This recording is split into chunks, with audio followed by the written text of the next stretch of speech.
ಮಹೇಶ, ಸ್ವಲ್ಪ ಗಾಡಿ ಕಿಲ್ ಕೊಡೋ, ಕೆಲಸ ಇದೆ, ಹೋಗ್ಬಿಟ್ಟು ಬರ್ತನಿ. ಹೌದೇನಾ? ತಗೊಳ, ಹುಷಾರಾಗಿ ಹೋಗ್ಬಿಟ್ ಬಾರ.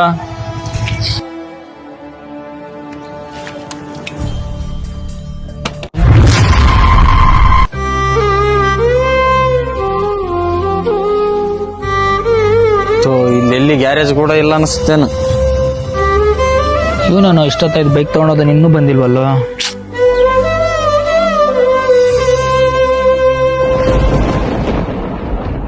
ಲೇ, ಇನ್ನು ಎಲ್ಲಿದ್ಯೋ? ಹಲೋ ಮಗ, ಬರ್ಬೇಕಾದ್ರೆ ಗಾಡಿ ಆಕ್ಸಿಡೆಂಟ್ ಆಯ್ತು ಕಣೋ, ಗಾಡಿನೇ ಸ್ಟಾರ್ಟ್ ಆಗ್ತಿಲ್ಲ ಇವಾಗ. ಹೌದಾ? ನೀನ್ ಅಲ್ಲೇ ಇರೋ, ಹಂಗಾದ್ರೆ ನಾನೇ ಬರ್ತಾ ಇದ್ದೀನಿ. ಹ್ಮ್ ಸರಿ. ಲೇ, ನಿನ್ಗೇನಾದ್ರು ಜಾಸ್ತಿ ಏನಾದ್ರು ಏಟ್ ಆಗಿದ್ಯಾನೋ? ಲೇ, ಇಷ್ಟೆಲ್ಲ ಏಟ್ ಆದ್ಮೇಲೆ ಹಾಸ್ಪಿಟ್ಲ್ಗೆ ಹೋಗ್ಬೇಕು ತಾನೆ ಫಸ್ಟ್. ಆದ್ರೆ ನಿನ್ ಗಾಡಿ ತುಂಬಾ ಡ್ಯಾಮೇಜ್ ಆಗ್ಯದ ಮಗ, ಅದಕ್ಕೆ ಗ್ಯಾರೇಜ್ ಹುಡುಕ್ತಿದ್ದೆ ನಾನು. ಲೇ, ನಿನ್ಗೇನು ಹುಚ್ಚೇನೋ? ಈ ಗಾಡಿ ಹೋದ್ರೆ ಇನ್ನೊಂದ್ ಗಾಡಿ ತಗೋಬೋದು ದುಡ್ಡು ಕೊಟ್ಟು, ಗೊತ್ತೇನಾ? ಆದ್ರೆ ನಿಂತರ ಫ್ರೆಂಡ್ ದುಡ್ಡು ಕೊಟ್ಟು ಕೊಂಡ್ಕೊಳಕ್ ಆಗಲ್ಲ ಕಣ.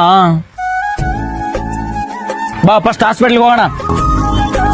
ನಿಮ್ ಲೈಫ್ ಅಲ್ಲಿ ಯಾರಾದ್ರೂ ಈ ತರ ಫ್ರೆಂಡ್ ಇದ್ರೆ ಈ ವಿಡಿಯೋನ ಅವ್ರಿಗೆ ಶೇರ್ ಮಾಡಿ ಮತ್ತೆ ಫಾಲೋ ಮಾಡಿ.